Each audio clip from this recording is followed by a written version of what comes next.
చెట్టు ఉంది, ఇదేమో జీసస్. మనం ఎప్పుడు అది క్లియర్ చేస్తూ ముందుకు వెళ్ళాలంట. ఓకే, ఈ 5 రాయలు అర్థమైందా?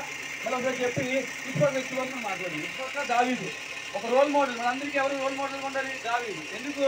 ఆయన దగ్గర 5 రాయలు ఉన్నాయి.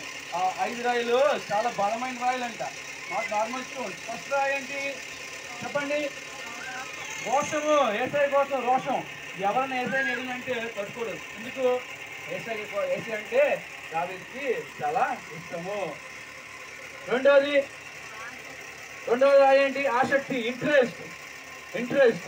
మూడో రాయ ధైర్యము. ఏసై కోసం మనం ధైర్యంగా ఉండాలి. ఒక్కోసారి కొన్ని అలజడులు వస్తూ ఉంటే ఆయన ధైర్యంగా ఉండాలి. 4వ రాయ విశ్వాసము.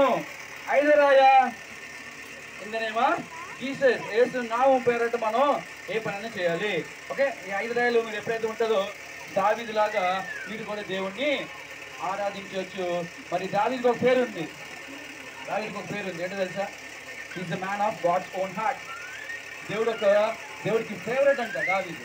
అలాగే ఇంకొక వ్యక్తి కోసం నేర్చుకుందాం. ఇంకొక వ్యక్తి దావీదు క్వైట్ ఆపోజిట్.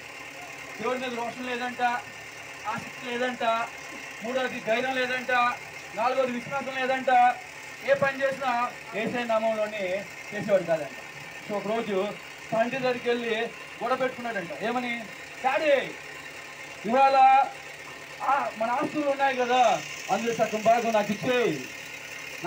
నాకు అన్నీ ఉన్నాడు కదా, నా అన్నికి సగం భాగం, నాకు సగం భాగం ఇచ్చేది అనగానే తండ్రి, బాబు అలా కాదయ్యా, మీరు కలిసి ఉన్నాం అనగానే నో మీరు ఆ భాగాన్ని సపరేట్ చేసేయండి. మీరేడున్న ఆ ఆస్తిని